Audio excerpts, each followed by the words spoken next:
After working 5 jobs to pay her husband's debts, she overheard him call her his personal slave. Sarah stood frozen in the hallway of her own home. Her hand was on the doorknob. Her body was swaying with exhaustion. It was 11:47 at night. She had been awake since 4:30 that morning. She had worked her hospital shift from 6 to 2 o'clock. Rushed to her second job at the call center from 3 to 7 o'clock. Grabbed a protein bar in her car before her evening shift at Giuseppe's restaurant from 7:30 to 10 o'clock. Then driven across town to clean offices until 11 o'clock. Her feet throbbed in her worn sneakers. Her back ached from bending and lifting. Her eyes burned from lack of sleep. But she had made it home. She could shower. Maybe eat something. Sleep for 4 hours. Do it all again tomorrow. Then she heard his voice. Mark's voice came through the bedroom door. Loud and carefree. The way it used to sound back when they first met. Back when she thought he was hardworking. Back before she knew the truth. "Man, I'm telling you, I got it made," Mark said. Sarah could hear other male voices in the background. He had the phone on speaker. "She works 4 jobs. Hospital, call center, restaurant, and cleaning offices at night." The other voices laughed. "And you just sit back?" one of them asked. "Pretty much," Mark said. Sarah could hear him take a sip of something. Probably the expensive whiskey he bought while she drank tap water. "She thinks she's helping us get out of debt together. She thinks we're a team. She thinks if she just works a little harder, we'll be okay." "That's cold, man," another voice said. But he was laughing too. "Cold? Nah, that's smart," Mark replied. "I made some bad bets. Sure. Got in over my head with some credit cards. But why should I suffer? I got myself a personal slave who thinks she's being a good wife." Sarah's hand slipped off the doorknob. Her purse fell from her shoulder and hit the floor with a soft thud. But the voices inside the room didn't notice. "What about that girl, Taylor?" someone asked. "She's still around?" "Oh yeah," Mark said. Sarah could hear the smile in his voice. "Taylor doesn't know about the debt situation. She thinks I'm doing well. I take her to nice places. Buy her nice things. She's fun, you know. Not exhausted and complaining all the time like Sarah." "You're using Sarah's money to date Taylor?" The voice sounded almost impressed. "Where else would I get it?" Mark laughed. "Sarah works so hard. She doesn't even check the bank statements anymore. She just deposits her checks and keeps going. I skim off the top for my personal expenses. She thinks every penny goes to bills. She's so tired she doesn't even think straight anymore." Sarah backed away from the door. Her legs felt like water. Her chest felt like someone had reached inside and squeezed her heart until it stopped beating. She walked backward down the hallway, her hand over her mouth to keep from making a sound. 14 months. 14 months she had been working herself into the ground. 14 months since Mark came to her with tears in his eyes, saying he had made mistakes, that he had gambling debts, that he needed her help just this once, that he would never let it happen again. She had believed him. She had loved him. She had promised to stand by him. She had thought about their twins, Liam and Olivia, 3 years old. They needed stability. They needed their parents together. So she took on a second job, then a third, then a fourth. She wore the same 4 outfits over and over because she couldn't afford new clothes. She cut her own hair in the bathroom mirror. She gave up her gym membership, her book club, her Sunday brunches with friends. She stopped visiting her mother because she couldn't afford the gas. She ate ramen and peanut butter sandwiches while Mark ordered takeout. And he had been laughing at her. He had been calling her his slave. He had been using her money to date another woman. Sarah found herself in the kitchen, staring at the sink full of dishes. Mark's dishes. The dishes she would wash before going to bed because he never did them. The dishes that would be dirty again tomorrow because he would eat breakfast and leave the mess for her. Her hands started to shake. Then her arms. Then her whole body. She grabbed the edge of the counter to steady herself. The granite was cold under her fingers. She had picked this granite. When they bought this house 6 years ago, she had spent weeks choosing the perfect color. Gray with white veining. She had been so happy. She had thought they were building a life together. But Mark had been building a prison. And she had been too in love. Too trusting. Too exhausted to see the bars. Sarah looked around the kitchen. Everything in this house she had paid for. The mortgage. The utilities. The furniture. The food. Everything. Mark's debts ate every penny she made.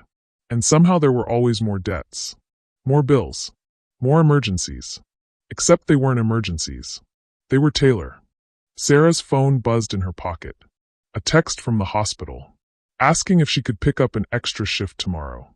They were short-staffed. She had already worked 6 days this week. Her body was screaming for rest.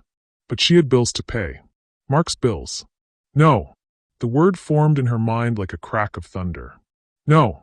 She wasn't going to do this anymore. She didn't know what she was going to do yet. But she knew with absolute certainty that she would never work another day to pay for Mark's lies. She would never let him use her again. She would never be his slave. Hello, my beautiful family. Welcome back. Before we dive deeper into Sarah's incredible story, I have a small but heartfelt request. Please subscribe. Your support is what keeps these stories alive. Every time you click that like button, you are helping us share voices that would otherwise be forgotten and stories that deserve to be heard. And in the comments, please tell us the city or country where you are watching from, because together, we are not just sharing stories, we are keeping hope and faith. Sarah picked up her purse from where it had fallen in the hallway. She walked back to the bedroom door. Inside, Mark was still talking. Still laughing with his friends about something else now. Sports maybe. Or cars. She didn't care. She didn't open the door. Instead, she walked to the home office. The room Mark had claimed as his workspace. The room she never entered because he said he needed privacy to manage their finances. To handle the stress of their situation. Except he wasn't managing anything. That was another lie. Sarah opened the door. Turned on the light. The room was a mess. Clothes on the floor. Empty beer bottles on the desk. Papers scattered everywhere. She walked to the desk and started opening drawers. She didn't know what she was looking for. But she knew she would find something. In the third drawer, under a stack of old magazines, she found a credit card statement. Then another. Then another. The amounts made her sick. $12,000 on this one. $18,000 on that one. $6,500 on another. And the charges were recent. Jewelry stores. Hotels. Restaurants she had never been to. Places she couldn't afford to walk past. Taylor. He was still spending money. Still going into debt. While she worked 4 jobs. He was making it worse. Sarah pulled out her phone. Her hands were steady now. Her mind was clear. The exhaustion had burned away. Replaced by something cold and hard and focused. She took photos of everything. Every statement. Every receipt. Every piece of evidence she could find. She had been asleep for 14 months. Now she was awake. And Mark was going to regret the day he ever called her his slave. Sarah turned off the light. Closed the door behind her. She walked to the guest bathroom. The one Mark never used. And locked herself inside. She sat on the edge of the tub. Opened her phone. Looked at the photos she had just taken. Then she opened her banking app. The joint checking account showed a balance of $950. Her paycheck from 2 days ago. Mark had already transferred $700 to his personal account. The one she didn't have access to. The one he said he needed for managing their debt payments. She looked at the account history. Transfers over and over. Her money going in. His transfers going out. Thousands and thousands of dollars. Months of her life stolen one paycheck at a time. Sarah opened her contacts. Scrolled to Linda. Her co-worker at the hospital. The one who had gotten divorced 2 years ago. The one who had told Sarah about her lawyer. Sarah texted her. I know it's late, but I need that lawyer's name. The one you used. It's urgent. The response came back in 30 seconds. Eleanor Hartwell. I'll text you her number. Are you okay? I will be, Sarah typed back. Then she opened her email. Started researching. Divorce lawyers. Family law. Financial abuse. Custody arrangements for young children. Everything she read, she bookmarked and saved. By 2 o'clock in the morning, Sarah had a plan. Not a complete plan, but the beginning of one. By 3 o'clock, she had drafted an email to Eleanor Hartwell, explaining her situation, requesting a consultation as soon as possible. She wrote it, deleted it, wrote it again. At 3:30, she pressed send. Then she went upstairs. Quietly, so quietly, to check on Liam and Olivia. They slept peacefully in their shared bedroom, their small chests rising and falling, their faces innocent and trusting. Liam clutched his favorite stuffed dinosaur. Olivia had kicked off her blankets. She always did. Sarah gently covered her again. "I'm going to fix this," Sarah whispered, kneeling between their beds. "I promise you both. You're going to have a good life. A stable life. A life where you never have to wonder if mommy loves you more than anything in this world." She kissed each of their foreheads. Stood. Straightened her spine. The woman who had walked through that door tonight. Broken. Exhausted. Blindly trusting. That woman no longer existed. In her place was someone harder. Clearer. And infinitely more dangerous to anyone who threatened her children's well-being. At 4:30 in the morning, Sarah's alarm went off. Time to get ready for her hospital shift. She showered, dressed in fresh scrubs, made herself a real breakfast. Eggs, toast, coffee, for the first time in months. Mark would sleep until noon at least. He always did. By the time she left for Mercy General, the morning sun was just beginning to rise. Sarah paused at the door of their suburban house, looking back at the home she had been breaking herself to maintain. Soon, she thought. Soon this would be over. Soon she'd be free. Soon her children would be safe from their father's manipulation. But first, she had a hospital shift to work. Because even though everything had changed, her children still needed food and shelter and security. The difference was that now, every dollar she earned would be protected. Every hour she worked would be strategic. Every sacrifice would be for her and her children alone. Sarah got into her car, started the engine, began driving toward her future. The road ahead wouldn't be easy. Nothing about extracting yourself from 14 months of manipulation and abuse could be easy. But for the first time since she'd married Mark 7 years ago, she was driving with her eyes completely open. And that made all the difference. Sarah's phone buzzed during her lunch break at the hospital. She was sitting in her car, eating the sandwich she had packed from home, trying to stay awake. The email was from Eleanor Hartwell, the lawyer. "I received your message. I have availability tomorrow at 9 a.m. if you can make it. Based on what you've described, we should talk as soon as possible. Tomorrow at 9 o'clock. Sarah was supposed to work the hospital shift from 6 to 2 o'clock. But she had to do this. She had to start somewhere. She emailed back. "I'll be there." Then she called the hospital scheduling desk. For the first time in 18 months, she called in sick. The guilt sat in her stomach like a rock. But she pushed it down. She had to do this. She had to put herself first for once. The rest of her shift passed in a blur. Insurance claims, billing codes, phone calls with angry patients who didn't understand why their procedures cost so much. Sarah processed everything mechanically. Her body was there, but her mind was somewhere else. Planning, calculating, preparing. At 2 o'clock, she clocked out. She had 45 minutes to get across town to the call center. She stopped at a drive-thru, ordered a value meal, ate it in her car at red lights. The call center job was mind-numbing. She sat in a cubicle with a headset, answering calls from angry customers who wanted to know why their internet wasn't working or why their bill was so high. Everyone was angry. Everyone yelled. Sarah spent 4 hours apologizing for things that weren't her fault. At 7 o'clock, she clocked out and drove to Giuseppe's. This was the job she hated most. She was a server at the restaurant. The kind with too many menu options and appetizers that all tasted the same. She smiled at customers, took orders, brought food, cleaned up spills. Her feet always hurt after this shift. Tonight was no different. A family of 5 left her a $3 tip on a $90 bill. A man at table 7 sent his steak back 3 times.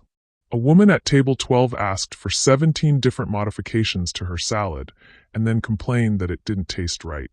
At 10 o'clock, Sarah's shift ended. She was supposed to go to the cleaning job, but she couldn't. Her body had hit its limit. She texted her supervisor. "Family emergency. Can't make it tonight." Then she drove home. Mark's car was in the driveway. The house was lit up. Sarah sat in her car for a long moment, gathering her courage. She had to go inside. She had to pretend everything was normal. She couldn't let Mark know that anything had changed. She put on her mask and walked through the front door. Mark was in the kitchen, making himself a sandwich. He looked up when she came in. "Hey babe," he said, smiling. "You're home early." "Got off early from the cleaning job," Sarah lied. "They didn't need me tonight." "Cool." He took a bite of his sandwich. "Hey, I was thinking, maybe this weekend we could do something. Like a date night. We haven't done that in a while. Because we can't afford it." Sarah thought. "Because I'm working 7 days a week to pay your debts." "Sure," she said. "That sounds nice." "Great. I'll make reservations somewhere. My treat. Your treat. With my money." Sarah excused herself and went to the guest room. She sat on the bed and pulled out her phone. She opened her email and started writing. A message to her mother explaining everything. A message to Linda thanking her for the lawyer referral. A message to the hospital requesting to drop down to part-time hours. She was taking steps. Small steps, but steps nonetheless. At midnight, Mark knocked on the guest room door. "You coming to bed?" he asked. "I'm really tired. I think I'll just sleep here." "You've been sleeping in here a lot lately." "The bed is better for my back," Sarah lied. "All the physical work, you know." "Okay." He paused. "Love you." The words felt like knives. How dare he? How dare he say that to her? How dare he pretend? "Love you too," she said. Because she had to. Because she wasn't ready yet. But soon. Very soon. Sarah went to the guest room. Locked the door. Sat on the bed with her phone. She opened her new banking app. The secret account she needed to open tomorrow. She made a note. First thing in the morning. Before the lawyer meeting.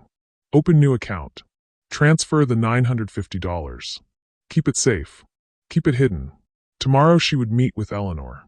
Tomorrow she would start building her case. Tomorrow she would take the first real step toward freedom. But tonight she was still trapped. Still pretending. Still playing the role of the exhausted wife who didn't question anything. Sarah lay back on the bed.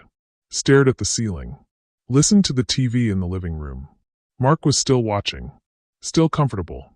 Still living his easy life. His time was running out. And he had no idea. The storm was coming. And Sarah was going to make sure it destroyed everything he had built on her broken back. The next morning, Sarah woke up at 5 o'clock. She showered. Dressed in the only professional outfit she owned that still fit. A black blazer and pants she had bought for a job interview 3 years ago. Before the debt. Before the lies. Before everything fell apart. She checked herself in the mirror. She looked tired. There were dark circles under her eyes that makeup couldn't hide. But she looked determined. Mark was still asleep when she left the house. She didn't say goodbye. First stop was the bank. Sarah walked into the branch at 7:30. Right when they opened, the woman behind the desk smiled at her. "How can I help you today?" "I need to open a new checking account," Sarah said. "In my name only." 20 minutes later, Sarah had a new account. She transferred the $950 from the joint account into it. It wasn't much. But it was a start. It was hers. And Mark didn't know about it.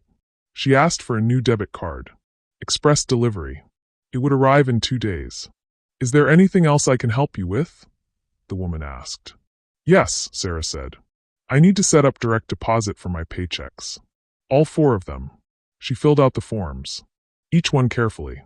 Making sure every paycheck would now go into her new account. Not the joint account. Not where Mark could steal it. By 8:30, Sarah was done. She sat in her car and looked at her new account on her phone. $950. Her money. Protected. She drove to Eleanor Hartwell's office. It was in a modern building downtown. Sarah sat in the waiting room. Her hands folded in her lap. Trying not to think about all the things she should be doing instead. The hospital shift she had abandoned. The bills coming due. The debt that never seemed to shrink. "Sarah?" A woman in her 50s stepped into the waiting room. She had short gray hair and kind eyes. "I'm Eleanor. Come on back." Sarah followed her to a small office with a desk and 2 chairs.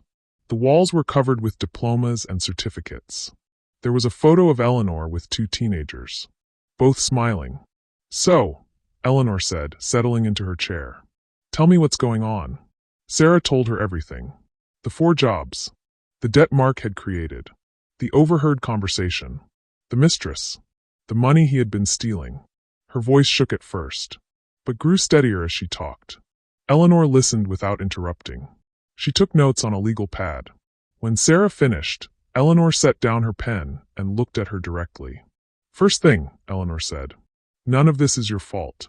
You understand that? Sarah nodded, but she wasn't sure she believed it. Second thing, you're in a better position than you think.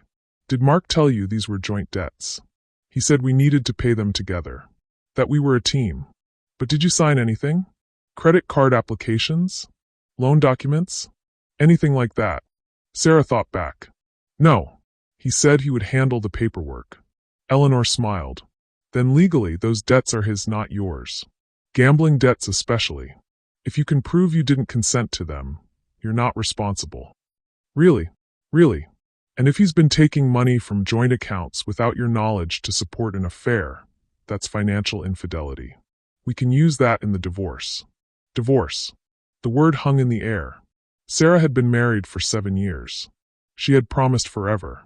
But forever couldn't include being someone's slave. What do I do now? Sarah asked. Eleanor pulled out a checklist. First, you separate your finances. Open a new bank account in your name only. Start depositing your paychecks there. Don't tell Mark. I already did that. This morning. Good. That's very good. Eleanor looked impressed. Second, you gather evidence. Every text message. Every receipt. Every bank statement. Document everything. Times, dates, amounts. The more evidence you have, the better. I took photos 2 nights ago. Credit card statements I found in his office. Excellent. Keep doing that. But be careful. Don't let him catch you. What if he gets angry? What if he tries to stop me? Eleanor's expression turned serious. Do you feel safe in your home? Sarah thought about it. Mark had never hit her. Never threatened her. But he had manipulated her. Lied to her. Used her. I don't know, she admitted. If at any point you feel unsafe, you leave. You go to a friend's house. A hotel. Anywhere. Your safety is more important than anything else. Eleanor wrote something on a business card and handed it to Sarah. This is my cell number. You can call me anytime. Sarah took the card. Her hand was shaking again. How long will this take? She asked. Depends on how cooperative Mark is. If he fights, it could take months. If he agrees to settle, could be faster. But Sarah, you need to prepare yourself. This is going to be hard. He's going to be angry. He's going to try to manipulate you. He might promise to change. He might cry. He might blame you. I know. Do you? Because from what you've told me, you've spent 14 months believing his lies. It's easy to fall back into old patterns when someone you love is hurting. I don't love him anymore, Sarah said, and realized it was true. I don't think I have for a long time. Eleanor nodded. Then you're already halfway there. The meeting lasted an hour. When Sarah left, she had a plan. Step-by-step instructions on how to take her life back. It felt overwhelming, but it also felt possible. She sat in her car and opened her phone. She had missed calls from Mark. 3 of them. And text messages. Where are you? Why aren't you at work? Call me. Sarah turned off her phone. She didn't owe him an explanation. Not anymore. She drove to a coffee shop. Ordered a latte. Something she hadn't done in over a year. $4.50. She used to think that was too expensive. But Mark spent $28 on pizza. Mark bought $450 bracelets for Taylor. Mark drank expensive whiskey.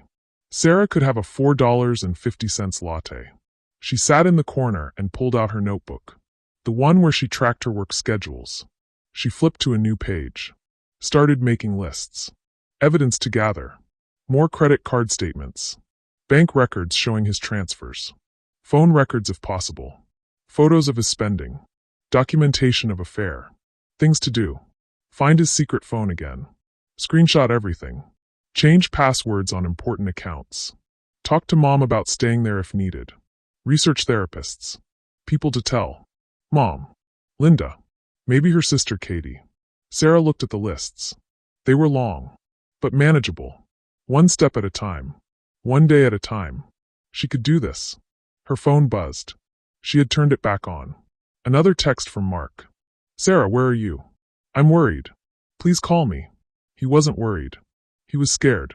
Scared that she wasn't where she was supposed to be. Scared that he was losing control. Good. Sarah texted back. Doctor's appointment. Nothing serious. Be home later. She finished her latte. Threw away the cup. Got back in her car. She still had to go to the call center at 3 o'clock. Then the restaurant at 7 o'clock. Her life hadn't changed yet.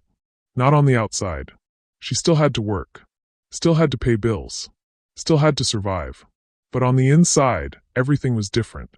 She wasn't working for Mark anymore. She was working for herself. For Liam and Olivia. For the future she was going to build. Sarah drove to the library. She had a few hours before her shift. She sat at a computer and started researching. Financial abuse. Emotional manipulation. Gaslighting. Every article she read described her marriage. Every symptom matched. The isolation. The exhaustion. The constant feeling that she wasn't doing enough. The way Mark made her responsible for his problems. The way he controlled the money while pretending she was in charge. It was all there. In black and white. Written by experts who understood exactly what she had been living through. Sarah wasn't crazy. She wasn't overreacting. She wasn't being dramatic. She was being abused. And she hadn't even known it. She found a website about divorce planning. It had a checklist. Things to do before you leave. Things to gather. Things to prepare for. Sarah took screenshots of everything. Saved them in a hidden folder on her phone. A folder she labeled recipes, so Mark wouldn't look if he ever checked her phone. At 2:30, she left the library. Drove to the call center. Clocked in at 3 o'clock. The afternoon passed slowly. Angry customers. Technical problems. The same scripts over and over. But Sarah's mind was somewhere else. She was thinking about the evidence she still needed. The documents she had to find. The conversation she needed to have with her mother. At 7 o'clock, she clocked out. Drove to Giuseppe's. Put on her apron. Tied it tight. Smiled at the first table. Hi, welcome to Giuseppe's. Can I start you off with some drinks? The family ordered. Sarah wrote it down. Brought them water. Brought them breadsticks. Brought them their meals. Cleared their plates. Brought them dessert. Brought them the check. They left her a $5 tip on a $68 bill. Sarah pocketed the money. Moved to the next table. Did it all again. At 10 o'clock, her shift ended. She changed out of her work clothes. Got in her car. Drove home. Mark's car was in the driveway. The TV was on in the living room. Sarah sat in her car for a moment. Took a deep breath. Put on her mask. Then she walked inside to face the man who had called her his slave.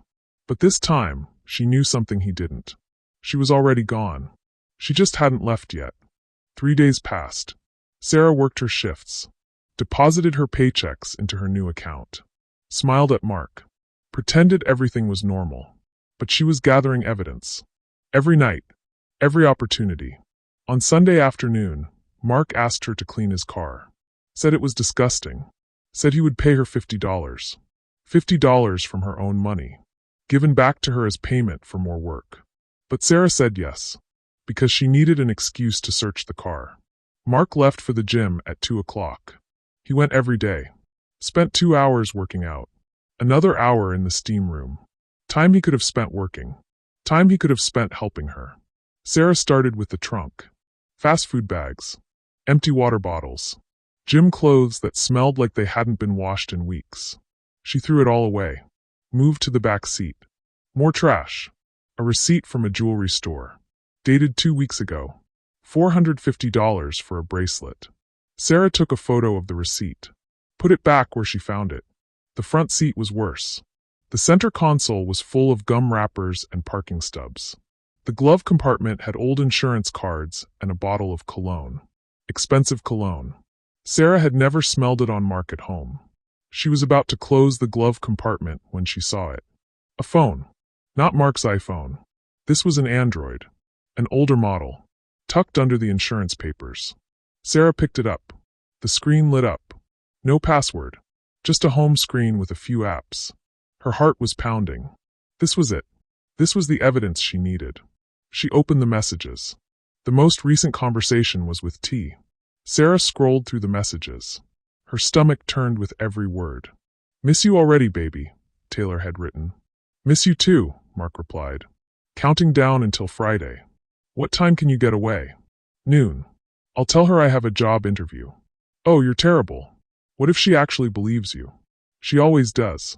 She's too tired to question anything. Poor thing. Working all those jobs. I know, right? But it keeps her busy. And it keeps money coming in. You're going to hell. Worth it if I get to see you. Sarah scrolled up. Weeks of messages. Months. They had been together for almost 2 years. 2 years of lies. They met at a bar. Mark told Taylor he was an entrepreneur. He told her he was successful. He told her he was separated from his wife. All lies. But Taylor believed them. Sarah kept scrolling. She found photos. Mark and Taylor at restaurants. Mark and Taylor at the beach. Mark and Taylor in hotel rooms.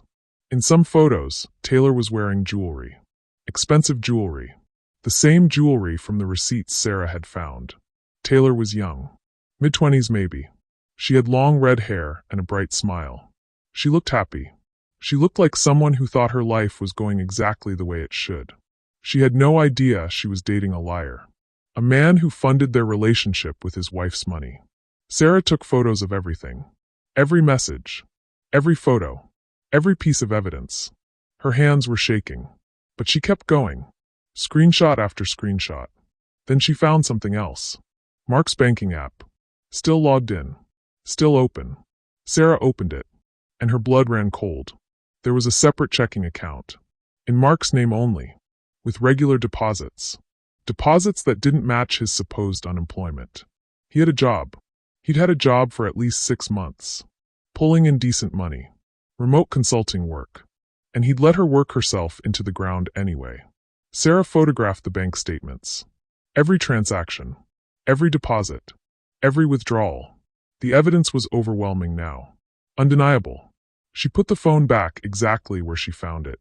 Continued cleaning the car. Her hands were shaking. Her chest felt tight. But she kept working. She vacuumed the seats. She wiped down the dashboard. She cleaned the windows.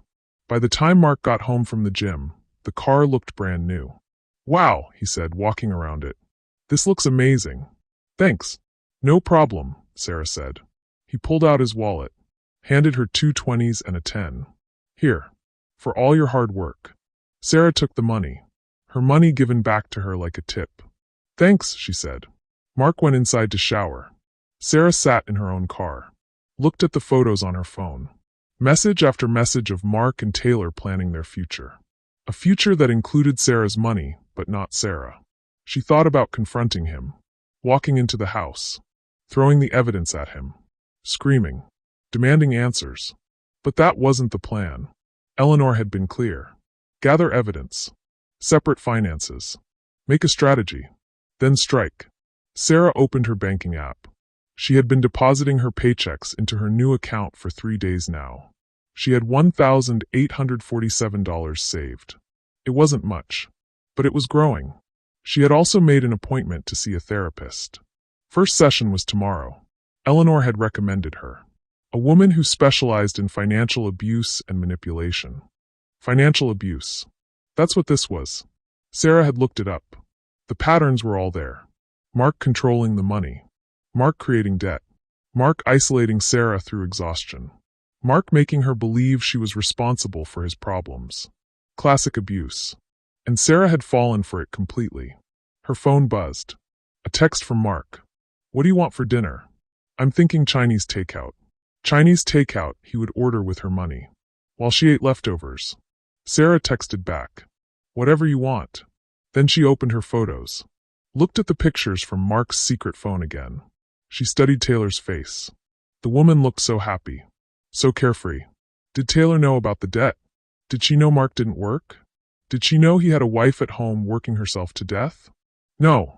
Taylor thought Mark was successful. Taylor thought Mark had money. Taylor thought she had won some kind of prize. Sarah felt a flicker of something like pity. Taylor was being lied to just as much as Sarah had been.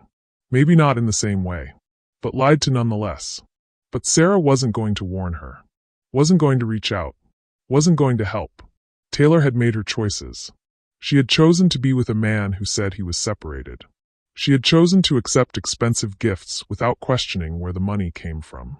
She had chosen to laugh about Sarah's exhaustion in those text messages. And soon, Taylor would face the consequences of those choices. Because when Sarah left, when she stopped paying Mark's bills, the money would dry up. The nice dinners would stop. The jewelry would stop. And Mark would have to tell Taylor the truth. That he was broke. That he was in debt. That he had been using his wife to fund their relationship. Sarah wondered how long Taylor would stick around after that. Not long, she suspected. Mark came back outside, his hair wet from the shower. Chinese should be here in 30 minutes. You want to watch a movie? Sure, Sarah said. She got out of her car, followed him inside. They sat on the couch together. Mark picked some action movie. Sarah pretended to watch. But she wasn't paying attention. She was thinking about her plan. About the evidence she had gathered. About the new bank account.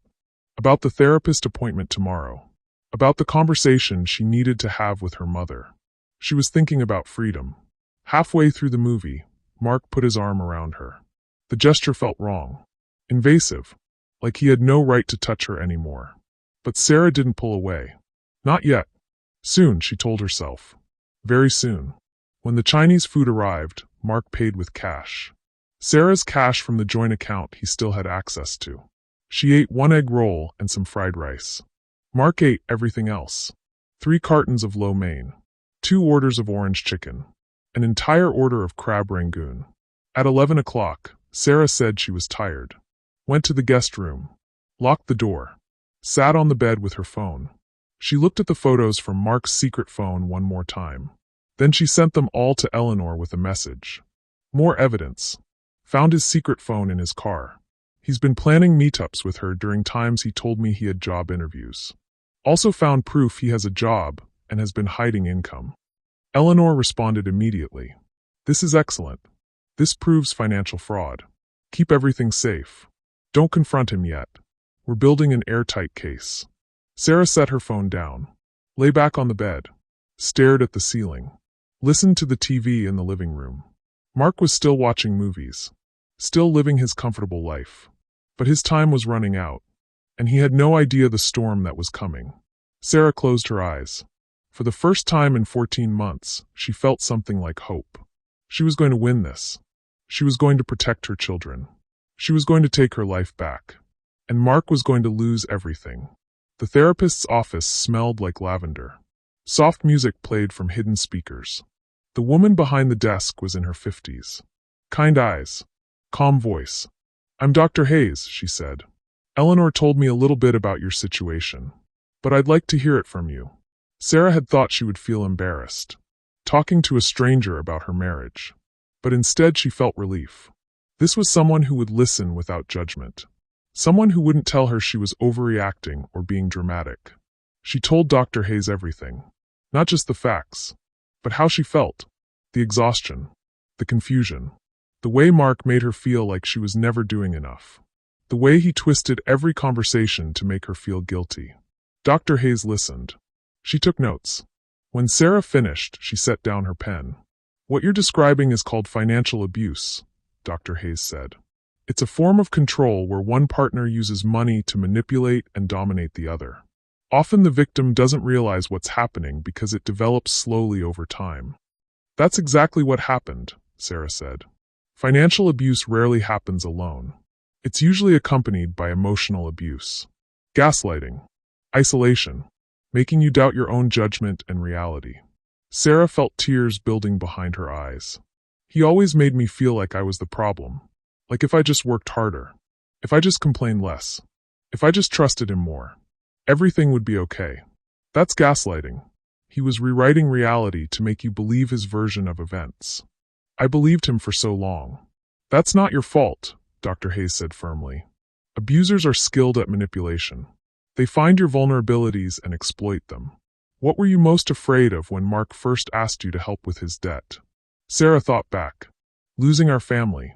I didn't want Liam and Olivia to grow up in a broken home. I didn't want to be a divorced single mother struggling to make ends meet. So he used your fear. He made you believe that working yourself to death was the only way to keep your family together. Yes. But Sarah, your family was already broken. It's been broken since the moment Mark decided to prioritize his own comfort over your well-being. Since the moment he started lying to you about where the money was going. Since the moment he took a secret job and let you keep working 4 jobs anyway. The tears came now. Sarah couldn't stop them. They rolled down her cheeks. Hot and fast. I feel so stupid, she whispered. You're not stupid. You're a loving mother who was trying to protect her children. There's nothing stupid about that. Dr. Hayes handed her a box of tissues. Sarah took one, wiped her eyes, tried to compose herself. What do I do now? Sarah asked. Eleanor is helping me with the legal side. But how do I deal with the emotional side? How do I face him every day knowing what he's done? You protect yourself. You create boundaries. You remember that you're not the person he's told you that you are. You're not lazy. You're not demanding. You're not the problem. He is. He's going to be angry when he finds out. When I serve him the divorce papers. Probably. But Sarah, you need to understand something. His anger is not your responsibility. His feelings are not your responsibility. Your only responsibility is to yourself and your children. What if he tries to manipulate me? What if he cries and promises to change? Then you remember this moment. You remember how you felt when you heard him call you his slave. You remember the evidence you found. The affair. The hidden job. The stolen money. People who are truly sorry don't laugh about hurting you with their friends. Sarah nodded. She pulled out her phone. Showed Dr. Hayes some of the messages between Mark and Taylor. Dr. Hayes read them. Her expression didn't change. But Sarah saw something flash in her eyes. Anger maybe. Or disgust. These messages show a pattern of contempt, Dr. Hayes said. He doesn't respect you. He doesn't value you.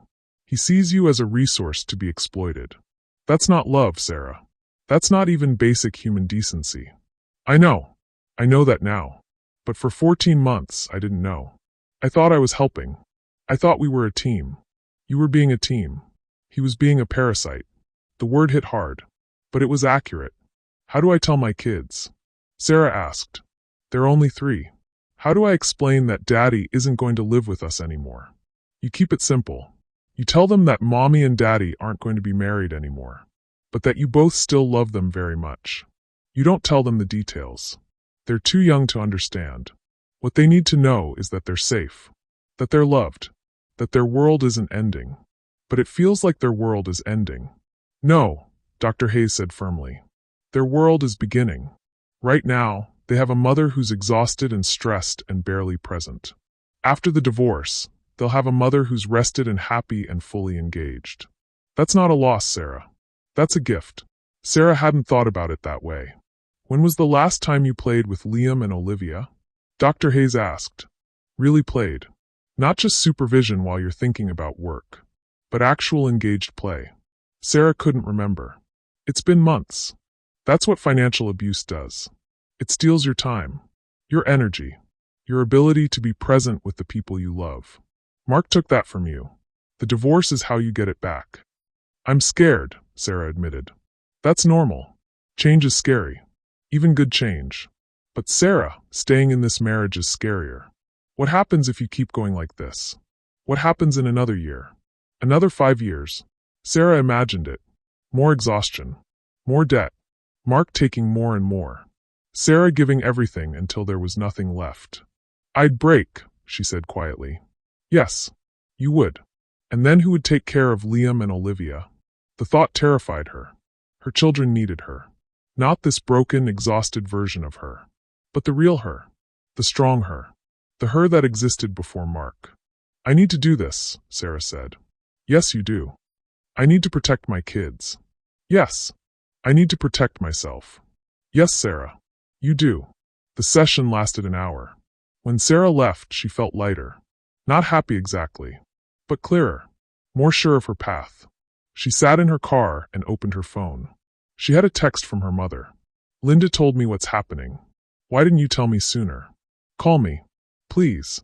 Sarah called her. Her mother answered on the first ring. Sarah? Honey, are you okay? I'm okay, Mom. Linda said Mark has been stealing from you.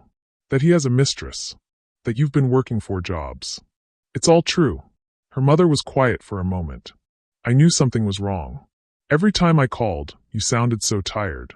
But you kept saying everything was fine. I thought it was. Or I thought it would be. I thought if I just worked hard enough, we'd get through it. Oh, sweetheart, you can't work hard enough to fix someone else's character. Sarah felt the tears coming again. I should have told you sooner. Yes, you should have. But you're telling me now. And that's what matters. What do you need?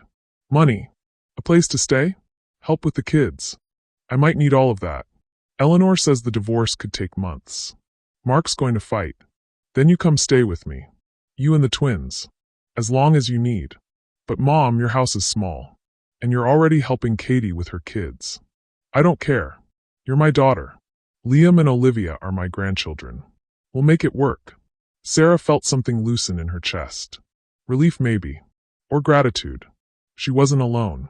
She had people who loved her. People who would help. Thank you, she whispered. Don't thank me. That's what family does. Now listen, I want you to stop working so much. You're going to kill yourself. I have to work, Mom. I have bills. Mark's bills. Not your bills. Eleanor can sort that out legally. But Sarah, you need to take care of yourself. You need to sleep. You need to eat.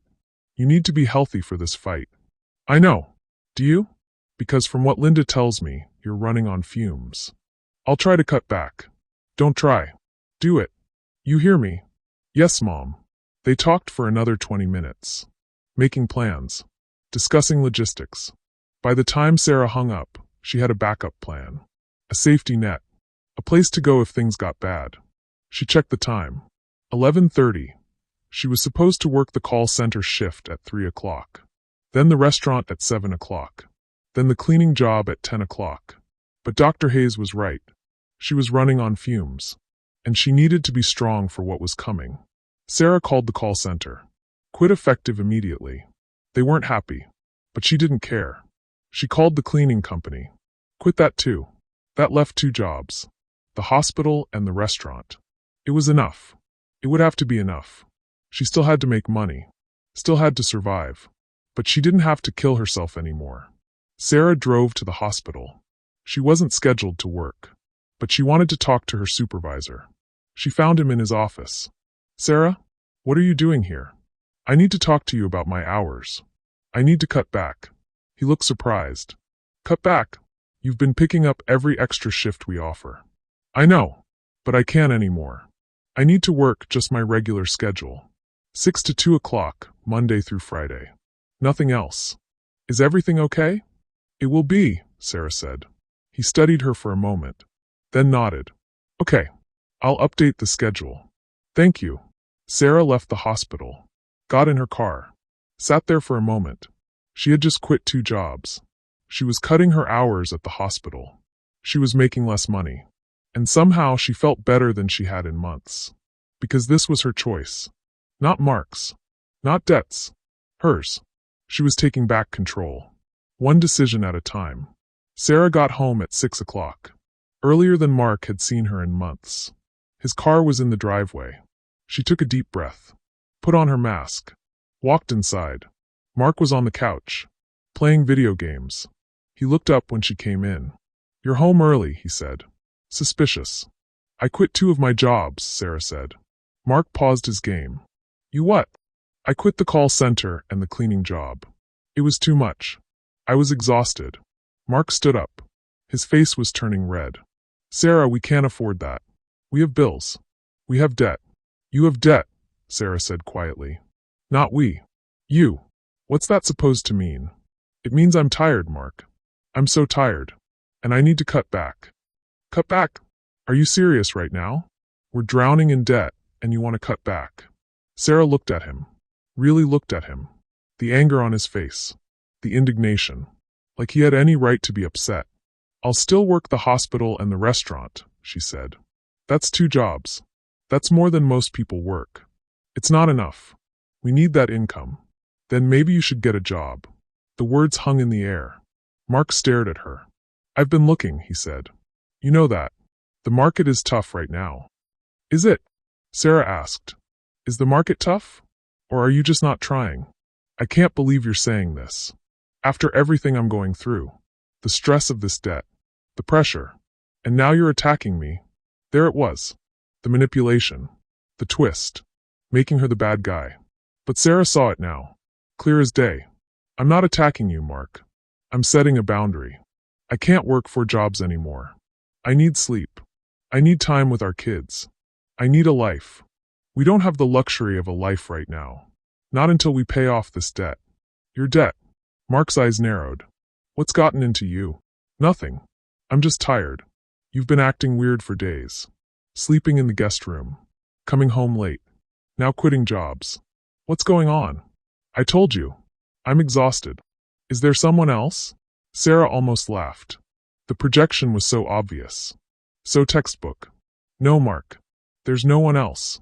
I barely have time to sleep, let alone have an affair. He studied her face, looking for something. A crack in her mask maybe. A sign that she knew. But Sarah had been practicing. She kept her expression neutral. Fine, Mark said finally. But we're going to have to tighten the budget. No more eating out. No more unnecessary expenses. Sarah thought about the $450 bracelet, the hotel rooms, the expensive restaurants. But she didn't say anything. Okay, she said. Mark sat back down, picked up his game controller. I'm ordering pizza for dinner. You want some? No thanks. I'll make myself something. Sarah went to the kitchen, made herself a sandwich, ate it standing at the counter. Mark didn't look up from his game. This was her life. Had been her life for years. Mark playing while she worked. Mark relaxing while she sacrificed. Mark taking while she gave. But not for much longer. After dinner, Sarah went upstairs. Checked on Liam and Olivia. They were playing in their room. Building blocks. Making towers and knocking them down. Mommy! Olivia ran to her. Hugged her legs. Hi, baby, Sarah said. She knelt down. Hugged both of them. Really hugged them. Not the quick squeeze she usually gave before rushing off to work. Play with us, Liam said. Please. Sarah looked at her watch. It was 7 o'clock. She usually left for the restaurant at 6:45. But she had called earlier. Told them she could only work closing shifts now. 9 o'clock to midnight. That gave her 2 hours with her kids. Okay, Sarah said. Let's play. They built towers together. Liam made a castle. Olivia made a house for her dolls. Sarah made a bridge connecting them.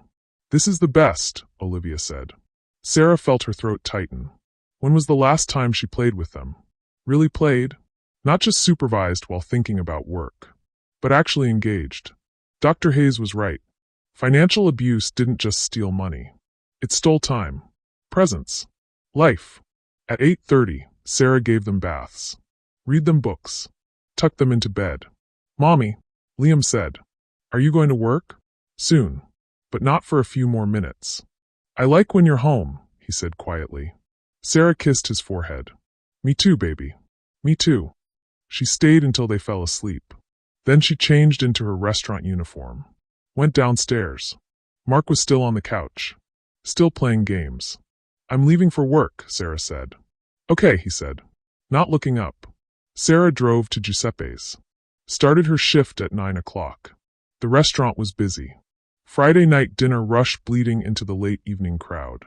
She took orders. Brought food. Cleared tables. Smiled. Smiled. Smiled. But her mind was somewhere else. Planning. Calculating. 3 more weeks. Eleanor said they needed 3 more weeks to build the case. To gather all the evidence. To prepare the paperwork. 3 more weeks of pretending. 3 more weeks of masks. Then she could stop lying. Stop hiding. Stop playing the role of the devoted wife. At midnight, her shift ended. Sarah drove home. Exhausted but not destroyed. 2 jobs was manageable. For had been killing her. Mark was asleep when she got home. The house was dark. Sarah went to the guest room. Locked the door. Got ready for bed. Her phone buzzed. A text from Eleanor. Can you come to my office Monday morning? I want to go over the evidence before we file. Yes, Sarah typed back. What time? 9 a.m. And Sarah, bring everything. All the photos, all the documents, all the bank records. We're almost ready. Almost ready. 3 more weeks. Maybe less. Sarah set an alarm for Monday morning. She'd call in sick to the hospital again. She was using up her sick days fast. But it didn't matter. Nothing mattered except getting out. She lay in bed. Stared at the ceiling. Thought about the future. Her own apartment. Just her and the kids. No more Mark. No more lies. No more exhaustion. It felt impossible. Like a dream. But Eleanor said it was real. Said Sarah had a strong case. Said the evidence was overwhelming. Sarah closed her eyes. Tried to sleep. But her mind wouldn't stop. What would Mark do when he found out? Would he beg? Would he threaten? Would he try to manipulate her back? Dr. Hayes said to prepare for all of it. Said abusers don't let go easily. Said Mark would try every trick he knew. But Sarah was ready. She had her evidence. Her lawyer. Her therapist. Her mother. Her plan. She had everything she needed except courage. No, that wasn't true. She had courage too. She'd found it the night she overheard Mark calling her his slave. She'd found it when she opened that office door. When she photographed those credit cards. When she opened the new bank account. Courage wasn't the absence of fear. It was moving forward despite it. Sarah fell asleep thinking about freedom. The next morning, Sarah woke up at 8 o'clock. She hadn't set an alarm. Her body had slept naturally for the first time in months. She showered. Made coffee. Made breakfast. Scrambled eggs and toast. She even had time to sit down and eat it. Mark came downstairs at 10 o'clock. "What are you still doing here?" he asked. "I don't work Saturdays anymore. Just weeknights at the restaurant." "Sarah, we talked about this. We need the money. We have money. I'm still working. Just not killing myself. This is unacceptable. I'm sorry you feel that way." Mark stared at her. "What happened to you?" "Nothing happened to me. I'm just taking care of myself. By abandoning our financial obligations? By not working myself to death for debts I didn't create." Mark's face went red. "Those debts are our responsibility. We're married. That means we're a team." "Are we a team, Mark?" "Because it doesn't feel like a team. It feels like I'm doing all the work while you do nothing. I'm looking for work. Every day. It's not my fault the job market is terrible." Sarah wanted to scream. Wanted to throw the evidence at him. Show him she knew about his hidden job. His secret income. His lies. But not yet. Eleanor said not yet. "Okay," Sarah said instead. "Okay. That's all you have to say." "What do you want me to say, Mark?" "I want you to acknowledge that we're in this together. That your choices affect both of us." "Fine. We're in this together. My choices affect both of us. Are you happy now?" Mark looked at her suspiciously. "Something's different about you." "I'm just tired." "No. It's more than that. You're different." Sarah met his eyes.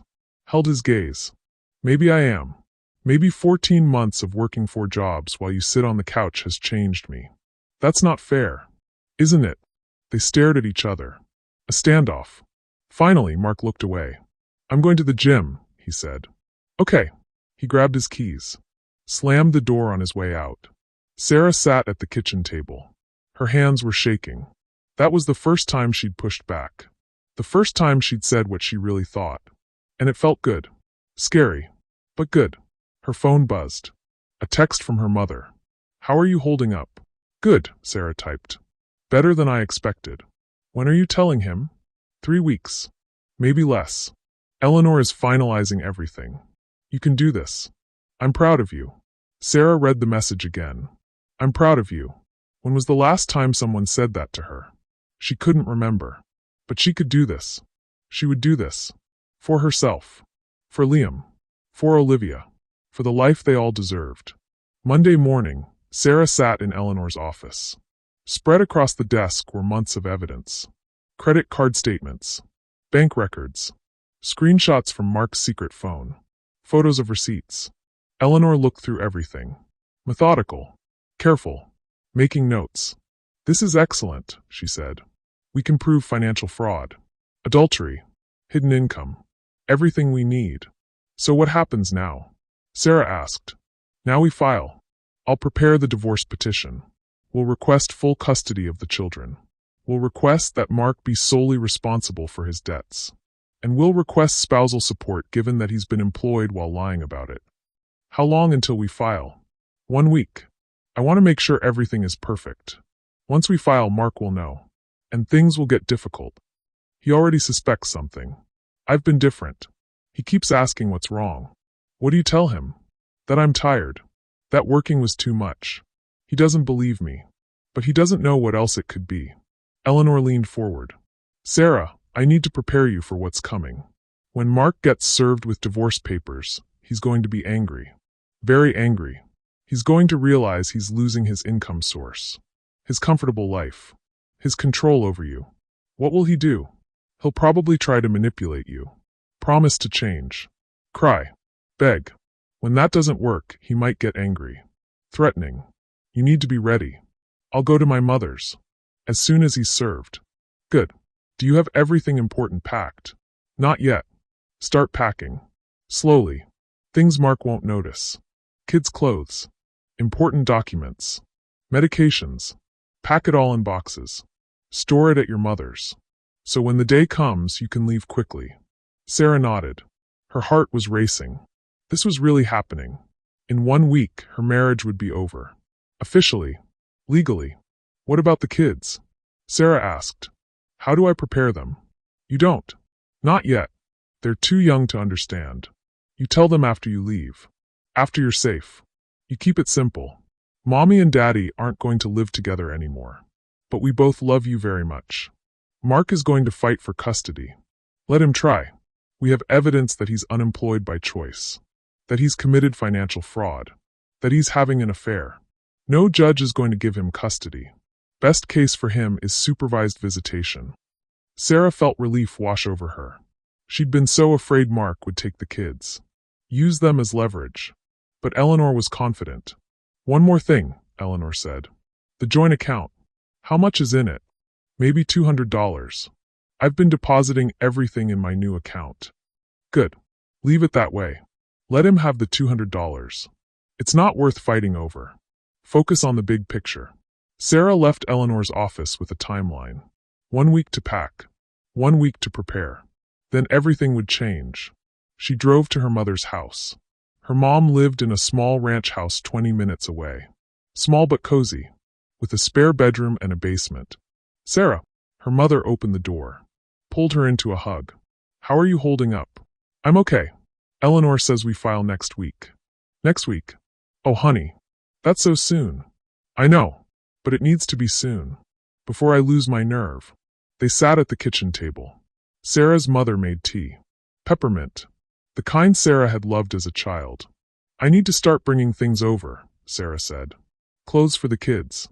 Important documents. Eleanor says I should pack slowly. So Mark doesn't notice. Of course. Bring whatever you need. The spare room is ready. I cleared out the basement too. For storage. Mom, are you sure about this? It's going to be crowded. Me and 2 3-year-olds. I'm sure. You're my daughter. Those are my grandchildren. There's no question. Sarah felt tears building. Thank you. Don't thank me. Just promise me something. What? Promise me you'll never let a man treat you like this again. Promise me you'll remember your worth. I promise. They spent the afternoon planning. Where Sarah would sleep. Where the kids would sleep. What furniture they'd need. What the schedule would look like. By the time Sarah left, she felt ready. Scared. But ready. That night, Sarah started packing. Small things Mark wouldn't notice. A few of the kids' toys. Some of her own clothes from the back of the closet. Important documents from the filing cabinet. Birth certificates. Social security cards. Immunization records. She put everything in a box. Labeled it donations. Put it in her car. Drove it to her mother's the next day. Every day she packed a little more. Every day, the box in her car looked innocent. Just donations to Goodwill. Just decluttering. Mark didn't notice. He was too busy with his video games. His gym sessions. His secret life with Taylor. On Thursday, Sarah made one more trip to Mark's office. She needed bank statements from the last 6 months. Proof of his hidden income for the final filing. Mark was at the gym. Sarah knew his schedule by heart. He'd be gone for at least 2 hours. She opened his desk drawers. Found his filing system. Mark was organized. She'd give him that. Every document labeled. Every statement filed chronologically. She found what she needed. 6 months of bank statements from his secret account. Regular deposits of $3,200 every 2 weeks. From a consulting company. Remote work. The job he claimed didn't exist. Sarah photographed every page. Put everything back exactly where she found it. Then she saw something else. A small notebook. hidden under a stack of papers. She opened it. It was Mark's ledger, his personal record of every dollar he'd taken from their joint account. Every transfer, every withdrawal, all written down in his handwriting. Column 1 date. Column 2 amount taken. Column 3 what he spent it on. Taylor dinner, $150. Taylor bracelet, $450. Taylor hotel, $220. Taylor weekend trip, $890. Personal new watch, $350. Personal gym membership upgrade, $120. On and on. Months of entries. Thousands of dollars. All documented in his own hand. Sarah stared at the notebook. This was gold. This was proof. Written evidence that Mark knew exactly what he was doing. That it was deliberate. Calculated. She photographed every page. Every entry. Then put the notebook back. Her hands were shaking. Her heart was pounding. But she'd done it. She had everything. Sarah left the office. Went downstairs. Sat on the couch. Tried to look casual. Mark came home 30 minutes later. Hey, he said. What are you doing home? I thought you worked today. I got off early. Slow day at the hospital. Oh, cool. He went upstairs to shower. Sarah sat perfectly still, waiting for her heart to slow down, waiting for the adrenaline to fade. She'd done it. She had all the evidence. Every piece. Every proof. Mark was finished. He just didn't know it yet. That night, Sarah sent everything to Eleanor. The bank statements. The photos of the ledger. All of it. Eleanor called her 15 minutes later. Sarah, this ledger. This is incredible. This proves premeditation. This proves he knew exactly what he was doing. We're going to destroy him in court. Good, Sarah said. I'm filing Monday morning. Be ready. As soon as the papers are served, you need to leave. Take the kids. Go to your mother's. Don't give Mark a chance to manipulate you. I will. I'm ready. Are you? Because Sarah, this is going to be hard. Seeing his reaction. Hearing his promises. Standing firm. I'm ready, Sarah said again. And she meant it. Friday night, Sarah worked her shift at Giuseppe's. She moved through the motions. Taking orders. Bringing food. Smiling at customers. But her mind was somewhere else. Monday. 3 more days. Then everything would change. At midnight she drove home. Mark was asleep. Sarah went to the guest room. Packed one final box. Photo albums. Her grandmother's jewelry. Her college diploma. Things she couldn't leave behind. She'd take the box to her mother's tomorrow. Then there'd be nothing left to pack. Nothing holding her to this house except the days on the calendar. Saturday morning, Liam woke her up. Crawled into bed next to her. Mommy, can we go to the park? Sarah looked at him. His innocent face. His trusting eyes. He had no idea his world was about to change. Yes, baby. Let's go to the park. She got Olivia. Got them dressed. Told Mark they were going out. He barely looked up from his game. Sarah drove to the park. Pushed the kids on swings. Went down the slide with them. Played tag. Really played. Present. Engaged. She took pictures. Lots of pictures. Liam laughing. Olivia running. Both of them happy. These would be good memories. Before everything changed. Before the divorce. Before the hard conversations. Before their father became a weekend visitor instead of a full-time presence. I love you both so much, Sarah said, hugging them tight. We love you too, Mommy, they said together. Sarah's throat tightened. She was doing this for them. To give them a better life. A healthier life. A life where their mother wasn't exhausted and absent. Where their father wasn't a lying manipulator. They deserved better. And Sarah was going to give it to them. On Sunday, Sarah went to church for the first time in months. She wasn't particularly religious. But she needed something. Comfort maybe. Or courage. She sat in the back. Listened to the sermon. Prayed. Not to God exactly. But to herself. To the universe. To whatever force could give her strength. Help me do this, she whispered. Help me be strong. Help me protect my babies. After church, she drove to her mother's. Dropped off the final box. Hugged her mom. Tomorrow, Sarah said. Tomorrow, her mother echoed. You've got this. Sarah drove home. Spent the afternoon with Liam and Olivia, bathing them, reading to them, holding them. Tomorrow everything would change. But today they were still a family. Broken, dysfunctional, built on lies, but still together. Tomorrow, Sarah would tear it all down and start building something better. Monday morning, Sarah woke up at 6 o'clock. Her alarm hadn't gone off. She'd been awake since 4 o'clock, staring at the ceiling, waiting. Today was the day. Eleanor was filing the papers at 9 o'clock. A process server would deliver them to Mark by noon. Sarah needed to be gone before then. She got dressed quietly, packed her overnight bag. The last few things: toiletries, her phone charger, the stuffed animals Liam and Olivia slept with. Mark was still sleeping. He always slept late on Mondays. Sarah went to the kids' room, woke them gently. "Come on, babies. We're going to Grandma's." "Now." Olivia rubbed her eyes. "It's early. I know. But Grandma has a surprise for you. We need to go now." She dressed them quickly, grabbed their backpacks, carried them downstairs. Mark's bedroom door was still closed. Sarah could hear him snoring. She put the kids in the car, buckled them in, went back inside one more time. She stood in the kitchen, looked around. This house. She'd thought it was her dream, her future, but it had been her prison. Sarah pulled out a piece of paper, wrote a note. Short, simple. "Mark, the kids and I are at my mother's. Don't call. Don't come over. You'll understand soon." She left it on the kitchen counter, walked out, locked the door behind her, got in her car, started the engine, drove away.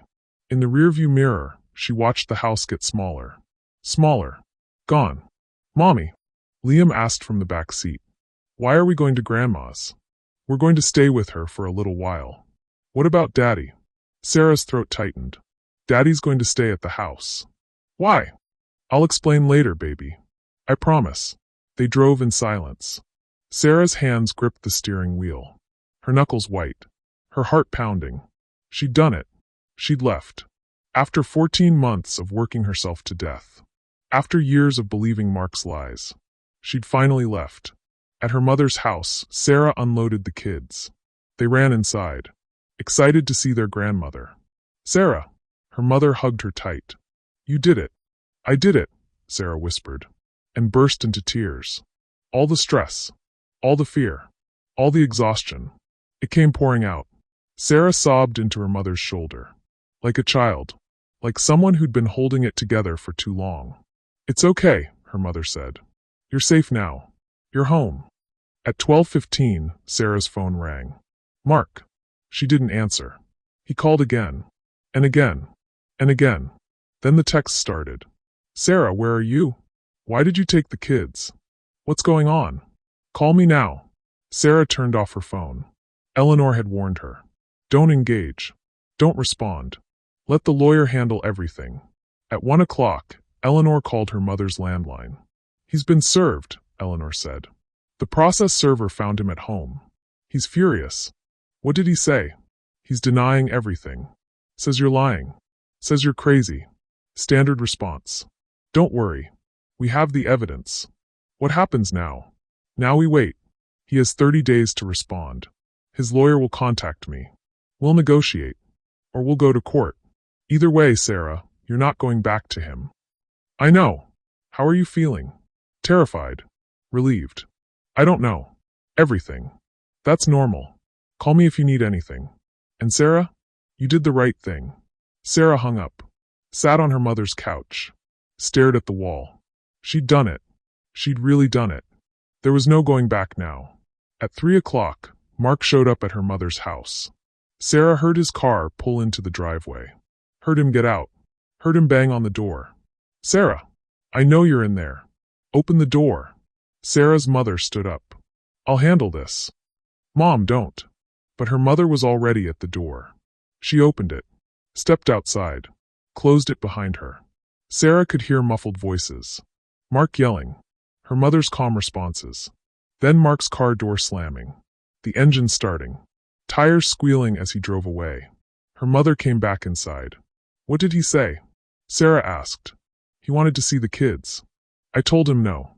Not without a lawyer present." Not without proper arrangements. He threatened to call the police. I told him to go ahead. That we have a lawyer. That everything is legal. That he needs to leave. Thank you. He'll be back. Men like him don't give up easily.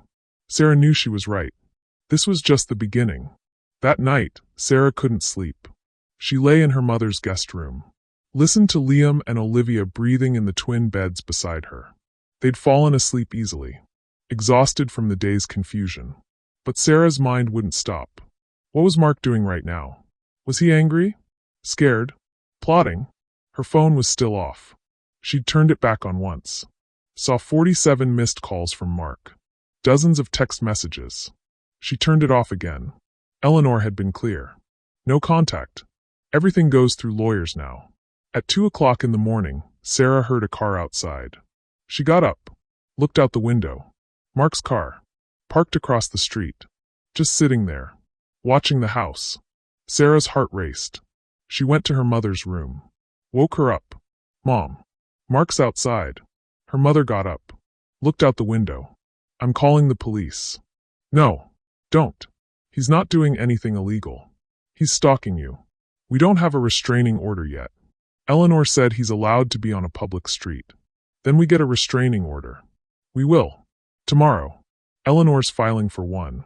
They watched Mark's car. He sat there for an hour, then drove away. Sarah didn't sleep the rest of the night. Tuesday morning, Eleanor filed for a temporary restraining order. Judge approved it by noon. Mark couldn't come within 500 feet of Sarah or her mother's house. Mark violated it by 6 p.m. Showed up at Giuseppe's during Sarah's shift. He walked into the restaurant. Saw Sarah carrying a tray. Walked straight to her. We need to talk, he said. You need to leave, Sarah said quietly. You're violating a restraining order. This is ridiculous, Sarah. Over a misunderstanding? You're destroying our family. You destroyed our family when you stole from me. When you lied to me. When you called me your slave. People were staring. Other servers. Customers. Mark lowered his voice. Can we please talk privately? No. You need to leave. Or I'm calling the police. Sarah, please. Just give me 5 minutes. Let me explain. Explain what? The affair? The hidden job? The gambling debts you made me pay while you sat at home doing nothing. Mark's face went white. You went through my things. I found your ledger, Mark. Every dollar you stole. Written in your own handwriting. He stared at her. Speechless. Sarah's manager walked over. Is there a problem here? This man is violating a restraining order, Sarah said. I need you to call the police. Sarah, don't do this, Mark said. You did this. When you decided to use me. When you decided I was nothing more than your personal ATM. The manager pulled out his phone. Started dialing. Mark backed away. This isn't over. Yes, it is, Sarah said. Mark left. The police came anyway. Took Sarah's statement. Said they'd file a report. Said if Mark showed up again, they'd arrest him. Sarah finished her shift. Her hands were shaking the whole time. But she'd done it. She'd stood up to him. She'd told the truth. In front of witnesses. She wasn't hiding anymore. When she got back to her mother's house that night, Eleanor called. I heard about the restaurant, she said. Are you okay? I'm okay. Shaken. But okay. Good. Because Sarah, this helps our case. He violated a restraining order. On day 1. That shows the judge he has no respect for authority. No respect for boundaries. What happens next? We go to court. Probably in 3 weeks. For the temporary custody hearing. The judge will decide who gets the kids while the divorce is pending. Will I get them? Yes. Absolutely. Mark has violated a restraining order. Has no job. Has evidence of financial fraud. The judge will give you temporary custody. Mark might get supervised visitation. But that's it. Sarah felt relief wash over her. Thank you. Don't thank me. You did this. You gathered the evidence. You left. You stood up to him. I'm just the paperwork. After hanging up, Sarah checked on the kids. They were sleeping. Peaceful. Safe. She'd done the right thing. It didn't feel easy. It didn't feel clean. But it was right. Sarah went to the bathroom. Looked at herself in the mirror. She looked tired. Stressed. But stronger. Different than the woman who'd stood in the hallway 2 weeks ago. listening to her husband call her his slave. That woman had been broken, defeated, too exhausted to fight. This woman was fighting, and winning. Sarah brushed her teeth, got ready for bed. Tomorrow she'd face another day, another challenge, but she'd face it on her own terms. Not as Mark's wife, not as his slave, not as his victim, just as Sarah, mother, survivor, fighter, and that was enough. 3 weeks later, Sarah stood outside the courthouse. Eleanor was beside her. Her mother was watching the kids at home. "You ready?" Eleanor asked. "As ready as I'll ever be."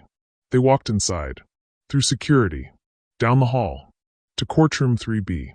Mark was already there, sitting with his lawyer, a man in an expensive suit. Mark had borrowed money from his parents to afford him. Mark looked at Sarah. She looked away. They hadn't spoken since the restaurant. Everything went through lawyers now. Emails. Formal language. No emotion. All rise. The Honorable Judge Patricia Morrison presiding. Everyone stood. The judge entered. A woman in her 60s. Gray hair. Sharp eyes. "Be seated. We're here for the matter of Williams versus Williams. Temporary custody hearing." Eleanor stood. "Your Honor, I represent Sarah Williams." The petitioner. Mark's lawyer stood. David Sterling, representing Mark Williams. The respondent. "I've reviewed the filings from both sides," Judge Morrison said.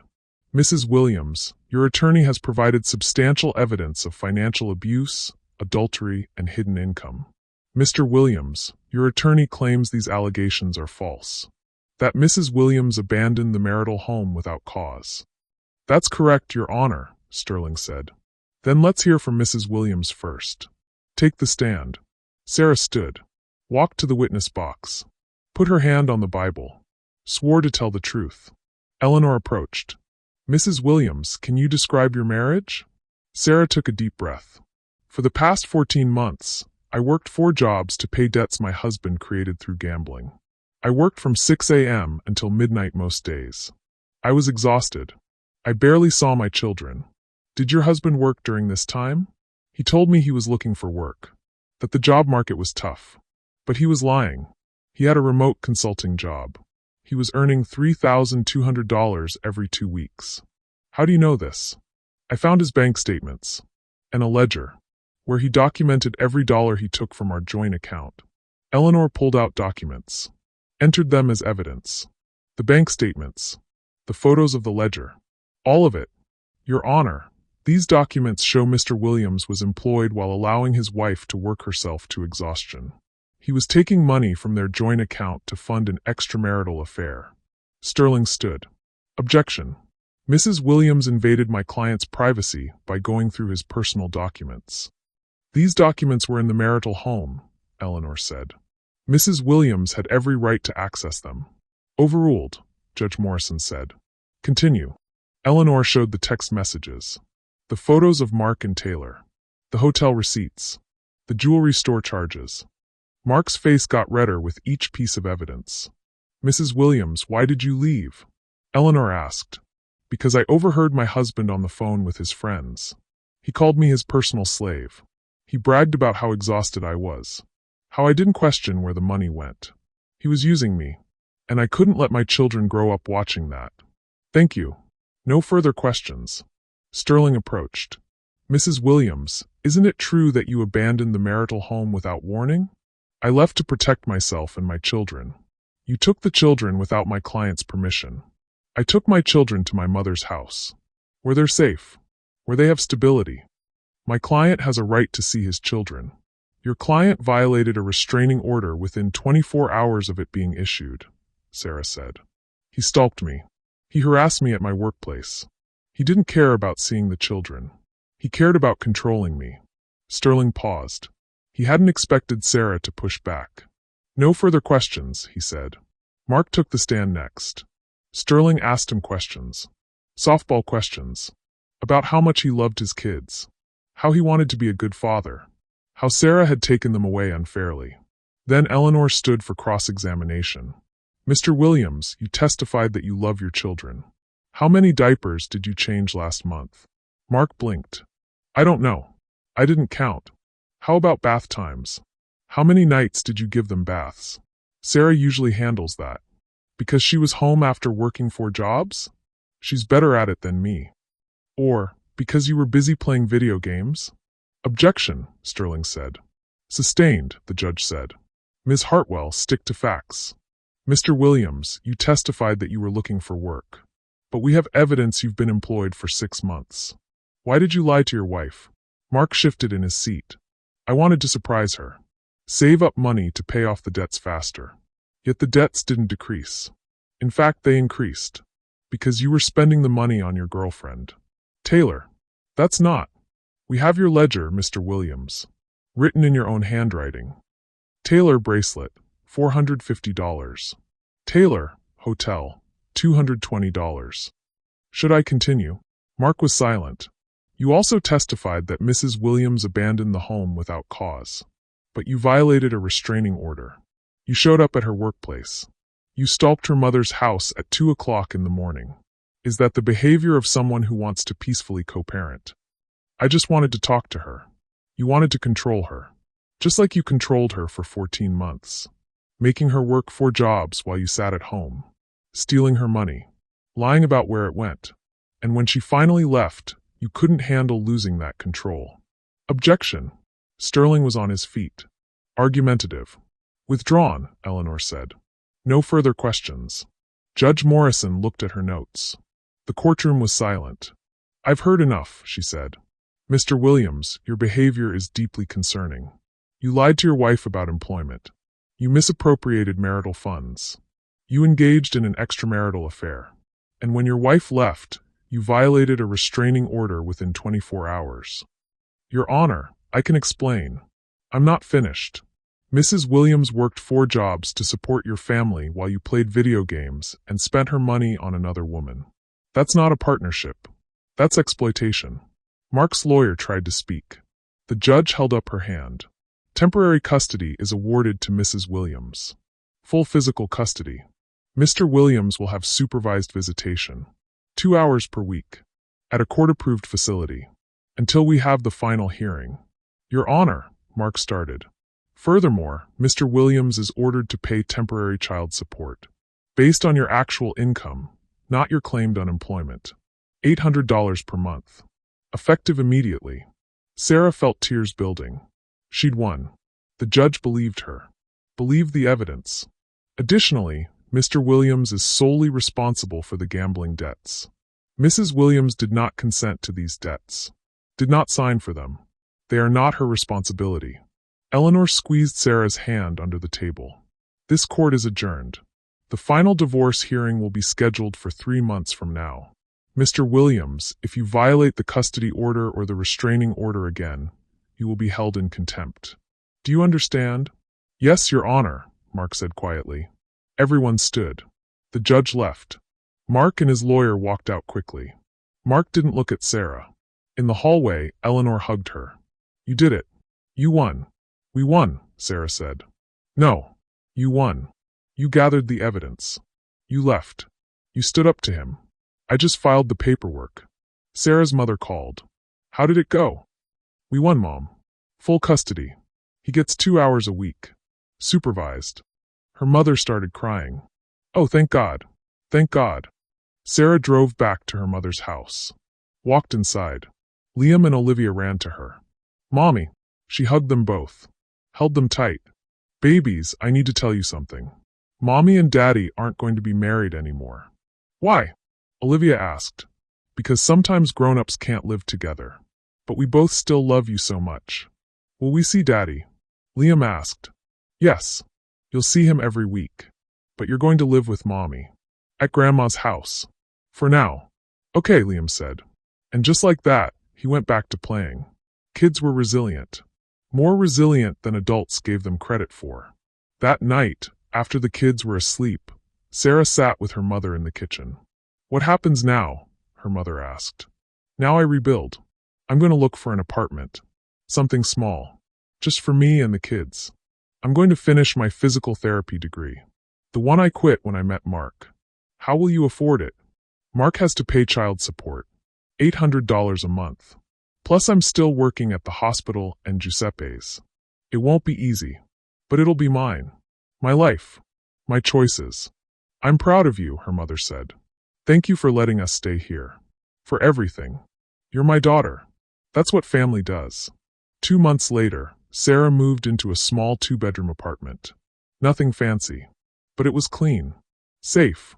Hers. She enrolled at the community college. Night classes. 2 per semester. Slow. But steady. She cut her hours at Giuseppe's. Down to 3 nights a week. She needed time with her kids. Time to study. Time to be human. Mark saw the kids every week. 2 hours. Saturday afternoons. Supervised by a court-appointed monitor. He was trying. Sarah could see that. But the damage was done. The trust was gone. The kids were adjusting. Liam asked about Daddy sometimes. Olivia missed him. But they were happy. They had routines. Stability. A mother who was present. 6 months after leaving, Sarah got a promotion at the hospital. Medical billing supervisor. Better pay. Better hours. Day shift only. She quit Giuseppe's. After 3 years of serving tables, she was done. She'd earned it. 1 year after leaving, Sarah finished her first semester of physical therapy courses. Straight A's. She was proud of herself. Truly proud. She'd been through hell. Been exploited. Been called a slave. Been worked to the bone. But she'd survived. She'd fought back. She'd won. And now she was building something new. Something better. Something that was entirely hers. Sarah wasn't the woman who'd stood in that hallway listening to Mark's betrayal. That woman had been broken. Defeated. This Sarah was stronger. Wiser. Free. And that made all the difference. What's the most difficult decision you've ever had to make to protect yourself or someone you love? Drop your thoughts in the comments and subscribe for more stories that will change how you see the world.